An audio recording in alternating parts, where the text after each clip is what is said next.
Hello विद्यार्थी मित्रों, तो आप सभी का स्वागत करते हैं हमारे इस YouTube चैनल यूनिक एकेडमी के अंदर। तो विद्यार्थी मित्रों, आज हम कक्षा 12 विषय आंकड़ा शास्त्र अर्थात सांख्यिकी के पार्ट 1 के टेक्स्ट बुक के चैप्टर नंबर 2 के MCQ सेक्शन तैयार करने जा रहे हैं, जो आपके बोर्ड के एग्जाम के लिए और साथ ही साथ स्कूल की परीक्षा में पूछे जाने वाले एग्जाम में भी बहुत ही महत्वपूर्ण साबित होगा। इसके पहले मैंने चैप्टर नंबर 1 का वीडियो बनाया था, अभी पूर्ण समाधान के साथ। यहाँ मैं स्टेट के MCQ सेक्शन को डायरेक्टली आंसर नहीं बता रहा हूं। अगर उसका आंसर ए आ रहा है कि बी आ रहा है कि सी आ रहा है कि डी आ रहा है तो कैसे आ रहा है, बिल्कुल संपूर्ण समाधान के साथ बता रहे विद्यार्थी मित्रों। तो ध्यान से इसको देखिए, आपके लिए, आपके उज्जवल भविष्य के लिए काफी ज्यादा इंपॉर्टेंट है ये वीडियो। अगर आपने चैनल्स को सब्सक्राइब नहीं किया है तो प्लीज चैनल्स को सब्सक्राइब जरूर करो, वीडियो को लाइक करो, कमेंट करो, बेल आइकन पे क्लिक करो। जितने भी नोटिफिकेशन है आपको 1 बाय 1 मिलेंगे, और वीडियो को शेयर भी करो अपने दोस्तों को। ओके, चलो स्टार्ट करते हैं। क्वेश्चन नंबर 1 हमारा है, सहसंबंध के संदर्भ में जिस आरेख के युग्म बिंदु एक्स वाई प्रदर्शित किए गए हों उस आरेख को क्या कहते हैं। इसमें टेंशन ही नहीं लेने का यार, आंसर आएगा विकर्ण आकृति। आप बोलोगे कैसे, बता रहा हूं ना। आपके स्टेट के चैप्टर नंबर 2 के अंदर पार्ट 1 में ये बेटा, ये स्तंभारेख है ही नहीं, वृत्ताकृति है ही नहीं, आवृत्ति वक्र है ही नहीं, ये सब है ही नहीं। तो राइट आंसर क्या आएगा, विकर्ण आकृति। ओके विद्यार्थी मित्रों, नेक्स्ट हमारा क्वेश्चन है 2। यदि x और y के बीच निम्नानुसार विकर्ण आकृति मिले तो दो चलों के बीच कैसा संबंध होगा। तो विद्यार्थी मित्रों, आप इस चीज को एक फोकस कीजिए कि इस तरह का आपका जो डॉट लाइन है इस तरह से सीधे जा रही है, कॉर्नर से एकदम सीधे जाए ना तो समझ जाना आंसर आएगा आपका संपूर्ण धन सहसंबंध। याद रखना, कॉर्नर से एकदम सीधे जाए तो क्या आएगा आंसर, संपूर्ण, ठीक है, धन सहसंबंध। इस तरह से लाइन आपकी जा रही है, ठीक है, सीधे एकदम कॉर्नर से। बोलो संपूर्ण धन सहसंबंध। ओके विद्यार्थी मित्रों, नेक्स्ट क्वेश्चन पे चलते हैं हम। क्वेश्चन नंबर हमारा 3 क्या है, यदि एक्स वाई के बीच निम्नानुसार विकर्ण आकृति मिले तो दोनों चलों के बीच कैसा संबंध है। अब ये देखिए कि ऊपर से नीचे आ तो रहा है लेकिन एक सीधी लाइन नहीं आ रही है, ठीक है। तो सिंपल सी बात है, मैं आपको चीज बताऊं कि नीचे से ऊपर जाए और सीधी लाइन तो संपूर्ण धन सहसंबंध, और ऊपर से नीचे आए सीधी लाइन तो संपूर्ण ऋण सहसंबंध आएगा। लेकिन यहां पर ऊपर से नीचे आ रहा है बट सीधी लाइन में नहीं आ रहा है, तो संपूर्ण ऋण सहसंबंध नहीं होगा, आंशिक ऋण सहसंबंध होगा। ओके विद्यार्थी मित्रों, आंशिक ऋण सहसंबंध होगा। क्या आंसर आएगा, आंशिक ऋण सहसंबंध। सिंपल सी बात है, आप समझो इस तरह से आपका आलेख है, अगर इस तरह से जाए तो संपूर्ण धन सहसंबंध, इस तरह से आए तो संपूर्ण ऋण सहसंबंध, सीधी रेखा में आए नीचे से ऊपर जाए तो संपूर्ण धन सहसंबंध, ऊपर से नीचे आए तो संपूर्ण ऋण सहसंबंध, और नीचे से ऊपर जाए सीधी रेखा में ना जाए टेढ़ा मेढ़ा जाए तो आंशिक धन सहसंबंध, और ऊपर से नीचे आए सीधी रेखा में ना आए टेढ़ा मेढ़ा आए तो आंशिक ऋण सहसंबंध। बोलो ठीक है। और ये चारों टॉपिक्स को फॉलो ना करे तो सहसंबंधन का उसमें अभाव होगा, उसमें सहसंबंध का क्या होगा, अभाव। इस चीज को हम अच्छे से समझ लेते हैं, बहुत ही जरूरी है, समझते हैं इसको अच्छे से। देखो समझ लेते, फिर आप बोलोगे सर समझाए नहीं।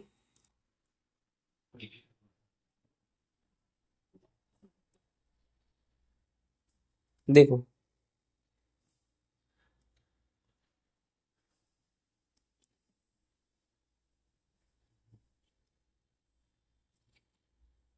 ये आपका ग्राफ है, ठीक है। इस तरह से लाइन जाए ना सीधी रेखा में तो क्या बोलेंगे, संपूर्ण धन सहसंबंध। मालूम पड़ा। अब देखो ध्यान से, अब ये यहां से यहां जा रहा था ना, अब ऐसे आए तो सीधे, तो संपूर्ण धन के जगह क्या हो जाएगा, ऋण हो जाएगा।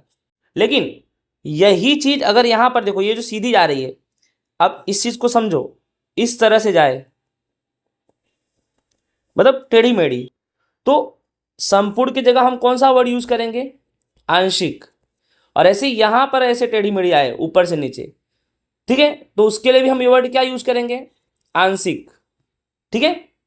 तो आंशिक धन सहसंबंध, आंशिक ऋण सहसंबंध, और ये चारों टॉपिक ना फॉलो हो, ऐसा वैसा हो, ऊपर नीचे दाएं बाएं सब जगह दिख रहा हो, तो समझ जाने का वहां पे सहसंबंध का क्या है, अभाव है। ओके विद्यार्थी मित्रों, आई होप आपको समझ में आ गया होगा। ठीक है, चलो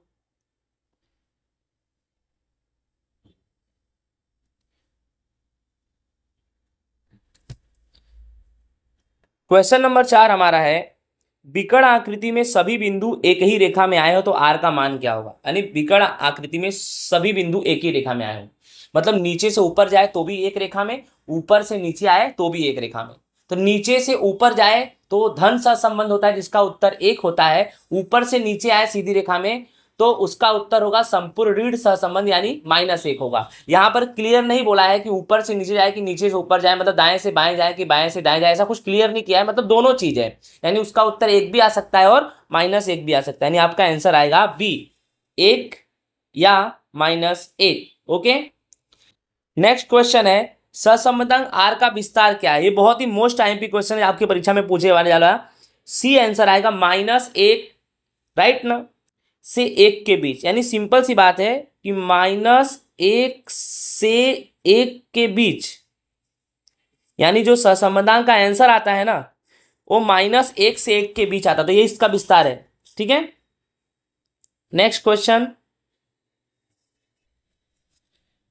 नेक्स्ट हमारा क्वेश्चन है विद्यार्थी मित्रों, दो चल वजन की इकाई किग्रा तथा चल ऊंचाई की इकाई सेंटीमीटर हो तो उनके बीच सहसंबंधांक की इकाई के बारे में क्या कह सकते हैं। तो सिंपल सी बात है विद्यार्थी मित्रों, वजन की इकाई किग्रा होती है और ऊंचाई की इकाई सेंटीमीटर होती है, यानी किग्रा सेंटीमीटर दोनों आंसर आएगा। तो दोनों साथ में यहाँ दिया नहीं है, ए में किग्रा है, बी में सेंटीमीटर है, सी में किलोमीटर है। अगर कोई ऐसा ऑप्शन होता जिसमें किग्रा और सेंटीमीटर साथ में होता तो आंसर करते। डी में बोला इकाई से रहित, यानी यही आंसर तुम्हारा आएगा। अगर डी की जगह ऐसा लिखता ना ए और बी तो तुम्हारा ए और बी सही हो जाता, लेकिन डी में ऐसा बोला ही नहीं है तो इकाई से रहित, यानी इसमें कोई आएगा नहीं। ओके विद्यार्थी मित्रों,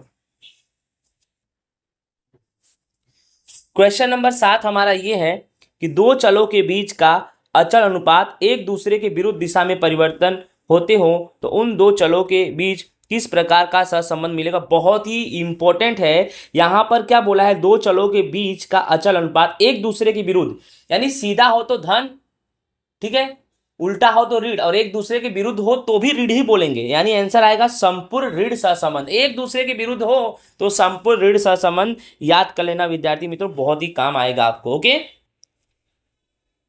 नेक्स्ट क्वेश्चन हमारा 8वां है, कार्ल पियर्सन के सहसंबंधांक की गणना में अंश क्या सूचित करता है। तो अंश क्या सूचित करता है, तो सबसे पहले हम एक सूत्र बताएंगे कार्ल पियर्सन का, आर बराबर कोवेरियंस एक्स वाई बट्टे में S X into S Y. ठीक है विद्यार्थी मित्रों, अब आपको अच्छे से मालूम है कि ऊपर वाले को ही हम क्या बोलते हैं, अंश बोलते हैं। क्या बोलते हैं, अंश। तो कोवेरियंस एक्स वाई ये सहविचरण को सूचित करता है, किसके सहविचरण को, एक्स और वाई के सहविचरण को सूचित करता है। तो आपका आंसर कौन सा होगा, ये बी, एक्स व वाई का सहविचरण। ओके विद्यार्थी मित्रों, चलो आगे चलते। नेक्स्ट क्वेश्चन हमारा, निम्नलिखित में से आर का कौन सा मान संभव नहीं है। आपको अच्छे से मालूम है विद्यार्थी मित्रों, 0.99 ये संभव है, माइनस में आंसर आएगा ये भी संभव है, आंसर 0 भी आ सकता है विद्यार्थी मित्रों। तो आंसर क्या नहीं आएगा, तो आंसर ये नहीं आएगा, 1-1.07। तो निम्नलिखित में से आर का कौन सा मान संभव नहीं है, तो बी आंसर आएगा तुम्हारा -1.07। ओके विद्यार्थी मित्रों,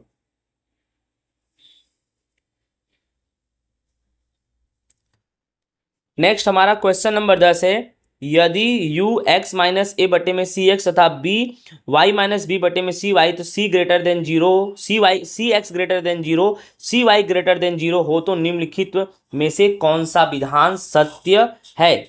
ओके विद्यार्थी मित्रों, तो सबसे पहले याद रखो यहाँ पे सी एक्स और सी वाई दोनों 0 से बड़े हैं, यानी सी एक्स और सी वाई की कीमत 0 से बड़ी यानी धन है, यानी सी एक्स और सी वाई दोनों धन में है। ठीक है, और दूसरी तरफ एक्स माइनस ए वाई माइनस बी है तो ये भी कीमत बड़ी होगी। ठीक है, क्योंकि अगर धन है तो ये कीमत बड़ी होगी, और बड़ी होगी तो हमेशा वो बराबर ही होगी, बड़ी होगी तो बराबर होगी, यानी आपका आंसर आएगा सी।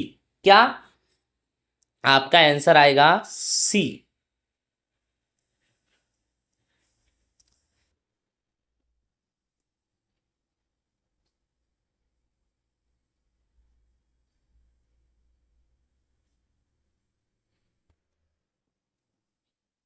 सी हमारा क्या है,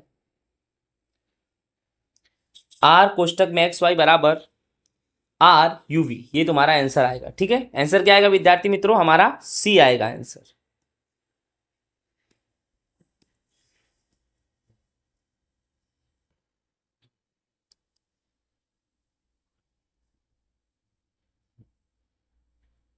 ठीक है, चलो नेक्स्ट क्वेश्चन 11 पे चलते हैं हम। नेक्स्ट विद्यार्थी मित्रों बहुत ही आईएमपी क्वेश्चन है, ध्यान देना, क्वेश्चन नंबर 11।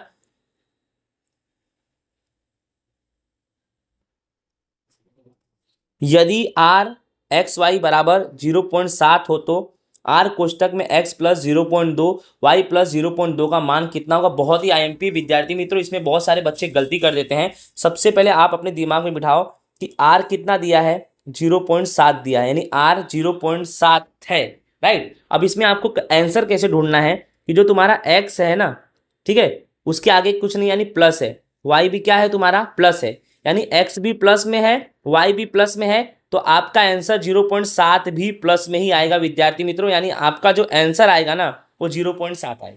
कितना आएगा, 0.7। हाँ, अगर ऐसा होता कि x जो है ना, x अगर ऐसा होता विद्यार्थी मित्रों कि x जो है ना वो प्लस में होता और ये जो y है ना वो माइनस में होता, तो प्लस माइनस माइनस हो जाता, तब तुम्हारा आंसर क्या हो जाता, 0.7 माइनस में आता। लेकिन कब, जब x प्लस में होता y माइनस में होता तब। लेकिन हमारा विद्यार्थी मित्रों यहाँ पर x भी प्लस में है और y भी प्लस में है, दोनों प्लस में है, तो आपका आंसर भी प्लस में आएगा 0.7। ओके विद्यार्थी मित्रों, आपको अच्छे से समझ में आ गया होगा। ओके, नेक्स्ट क्वेश्चन हमारा है, यदि r, देखो यहाँ माइनस आया ना, माइनस एक्स वाई बराबर माइनस 0.5, यानी r की कीमत तो माइनस 0.5 दी है, बट डिसाइड आगे करो r x माइनस वाई का मान कितना होगा। देखो मैंने अभी ऊपर ही बताया था कि x प्लस में हो y माइनस में हो। विद्यार्थी मित्रों आप चेक कर लो, यहाँ x प्लस में है और y माइनस में है, तो प्लस माइनस माइनस, यानी आपका आंसर माइनस 0.5 आएगा। आपका आंसर क्या आएगा, माइनस 0.5। ठीक है, अब ये मत समझना कि सर यहाँ 0.7 दिया था तो आपने 0.7 लिखा, तो यहाँ माइनस 0.5 दिया है तो आपको माइनस 0.5 लिख दिया, सेम टू सेम। इस उद्देश्य पे मत चलना, आपको कॉन्सेप्ट पे चलने का। इसमें आपका क्या था, एक्स और वाई दोनों प्लस में था तो उत्तर प्लस में आएगा, ठीक है। और इसमें क्या है, एक प्लस में है एक माइनस में, तो उत्तर माइनस में आएगा। इस कॉन्सेप्ट पे चलने का, ठीक है। चलो, और दूसरा ये भी चीज जान जाओ, सिंपल सी बात है कि मैं आपको बता दूं कि x भी प्लस में हो y भी प्लस में हो तो आंसर हमेशा प्लस में ही आएगा, और x प्लस में हो y माइनस में हो या y प्लस में हो x माइनस में हो, प्लस माइनस में हो, ऐसा समझ जाने का, तो आंसर माइनस आएगा, ये भी जान जाओ, ठीक है। नेक्स्ट हमारा क्वेश्चन है विद्यार्थी मित्रों, यदि डी स्क्वायर बराबर 0 हो तो क्रमांक सहसंबंधों का मान कितना होगा। तो इसको भी हम सॉल्व करके सीखेंगे। डी स्क्वायर बराबर 0 हो, देखिए डी स्क्वायर बराबर 0 तो क्रमांक सहसंबंध का मान कितना होगा। तो क्रमांक सहसंबंध का सूत्र क्या होगा, 1 माइनस 6 सिग्मा डी स्क्वायर बटे एन कोष्टक में एन स्क्वायर माइनस 1। करना क्या है, 1 माइनस 6 गुणे डी स्क्वायर कितना है हमारा 0, और एन कोष्टक में एन स्क्वायर माइनस 1। अब सिंपल सी बात है, ठीक है, कि 1 माइनस इसका गुणा 0 से होगा तो कितना आएगा 0, बटे में विद्यार्थी मित्रों एन कोष्टक में एन स्क्वायर माइनस 1, तो 0 में इसका भाग देंगे तो 0 ही आएगा, यानी 1 माइनस 0 ही आएगा। तो 1 माइनस 0 बराबर 1, यानी आपका आंसर विद्यार्थी मित्रों 1 आएगा। आपका आंसर कितना आएगा 1। तो सिग्मा डी स्क्वायर बराबर 0 हो तो क्रमांक सहसंबंध का मान कितना होगा, तो 1 होगा। इसको सेक्शन बी में भी पूछ सकता है, ठीक है, अगर फंसाना हो तो, राइट। नेक्स्ट हमारा क्वेश्चन है विद्यार्थी मित्रों, क्रमांक सहसंबंध की विधि में यदि प्रत्येक अवलोकन के युग्म हेतु आर एक्स बराबर आर वाई प्रचलित संकेत में हो तो आर का मान क्या होगा। विद्यार्थी मित्रों सबसे पहले यहां पर जो दिया है उसको समझो, आर एक्स बराबर आर वाई दिया है, क्या दिया है, आर एक्स बराबर आर वाई ये दिया है। इसके हिसाब से हमको बताना है कि आर का मान कितना होगा। बहुत ही इंपॉर्टेंट है और बहुत ही आसान है, शम्स में दम बिल्कुल नहीं है, देखो ध्यान से।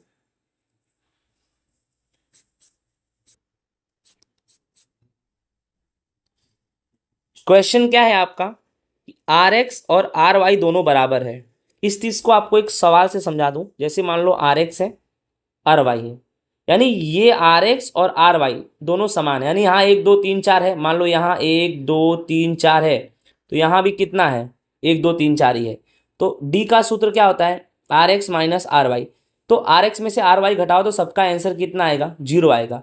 फिर क्या निकालेंगे हम, डी स्क्वायर, तो 0 का स्क्वायर भी क्या आएगा, 0 आएगा। टोटल मारेंगे तो भी क्या आएगा, 0। यानी सिंपल सी बात है, सिग्मा डी स्क्वायर बराबर कितना आया, 0। तो मैंने अभी आपको सवाल समझाया कि सिग्मा डी स्क्वायर बराबर 0 है, तो उसको सॉल्व करेंगे तो कितना आएगा, उसको सॉल्व करेंगे तो एक आंसर आएगा। कैसे आएगा वो आपको पता होना चाहिए, 1 minus 6 sigma D square N square minus 1। तो आपको अच्छे से मालूम होना चाहिए 1 और 6 गुणे 0 बटे एन कोष्टक में एन स्क्वायर माइनस 1, ठीक है। तो 1 माइनस यहाँ आएगा 0, इसका भाग देंगे 0 आएगा, यानी आंसर आपका कितना आ जाएगा, 1 आ जाएगा। ठीक है विद्यार्थी मित्रों, आपको समझ में अच्छे से आ गया होगा। इसके पहले वाला मैंने जो चलाया वो सेम टू सेम वैसे ही है।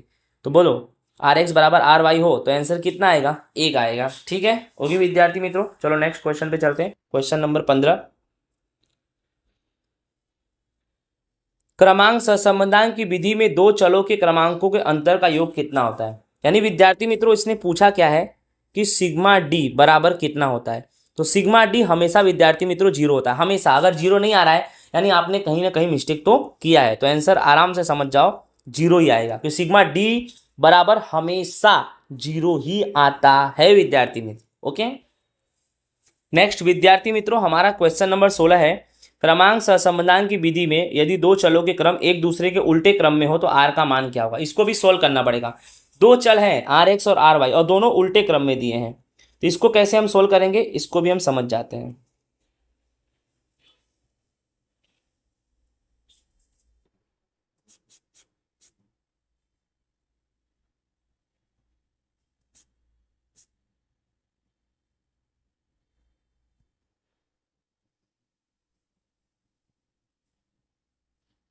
चलो कोई हार्ड नहीं है, ये आर एक्स है और ये आर वाई है, उल्टे क्रम में है। जैसे आर एक्स 1 2 3 4 5 है ना, तो आर वाई उल्टा 5 4 3 2 1 इस तरह से होगा। ठीक है, फिर क्या निकालेंगे हम, डी।